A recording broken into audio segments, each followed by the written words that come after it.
And దాని తర్వాత కూడా అగైన్ మళ్ళీ బ్లాక్ బస్టర్ హిట్ బాలు స్వప్న. సో అదొక డిఫరెంట్ ప్యాటర్న్ మళ్ళీ. సో అది ఎలా హ్యాపెనింగ్ అయింది అసలు? దాని తర్వాత రిసీవింగ్ ఎలా ఉండింది? అది కొత్త బంగారు లోకంకి ఆ టైంలో చేద్దాం అనుకున్నప్పుడు శ్రీకాంత్ గారు చాలామందికి అంటే కొంతమంది అనుకున్నారు దాని ముందర. ఇంకా దాని తర్వాత హ్యాపీ డేస్ దిల్ రాజు గారు తీసుకున్నారు కదా సినిమాని. సో ఆ టైంలో ఆయన చూసి అండ్ దెన్ ఆయన నన్ను ఇలా అప్రోచ్ అవ్వడం జరిగింది. అప్పుడు ఏంటంటే నాకు ఇంకా 12th ఎగ్జామ్స్ కంప్లీట్ చేయాలి. సో ఇంకా సార్ ఇలా ఎగ్జామ్స్ అయితే ఫినిష్ చేసుకోవాలి నేను అని చెప్పి ఇంకెళ్ళి 12th కంప్లీట్ చేసి నా ఎగ్జామ్స్ రాసి దాని తర్వాత మళ్ళీ వచ్చి ఇంకా కొత్త బంగారు లోకం సినిమా చేయడం జరిగింది.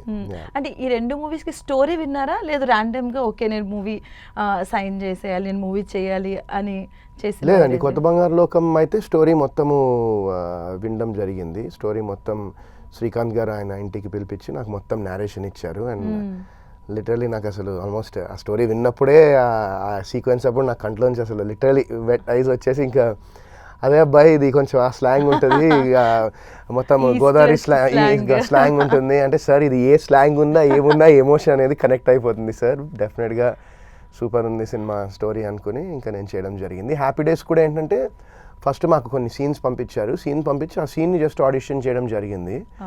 ఇంకా అది అయిపోయిన తర్వాత వచ్చిన తర్వాత శేఖర్ కమ్ముల గారు ఆల్మోస్ట్ ఒక ఐ థింక్ దగ్గర ఒక ఫ్యూ వీక్స్ 1 month మేబీ ఒక వర్క్ షాప్ అయితే పెట్టారు. సో మొత్తం టీం అందరం యాక్టర్స్ అందరం కూర్చుని స్క్రిప్ట్ రీడింగ్ చేసేవాళ్ళము. సో అది కూడా స్క్రిప్ట్ మొత్తం బిఫోర్ హ్యాండ్ ఉండింది.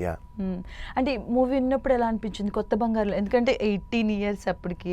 సో అంత మెచ్యూరిటీగా ఎలా ఆలోచించారు అసలు? ఇది పక్కాగా హిట్ అవుతుంది? అంత మెచ్యూరిటీగా ఏం ఆలోచించలేదు, హిట్ పక్కా అవుతుంది అనుకోలే, డెఫినెట్గా మంచి సినిమా అయితే అవుతుంది అనుకున్నా.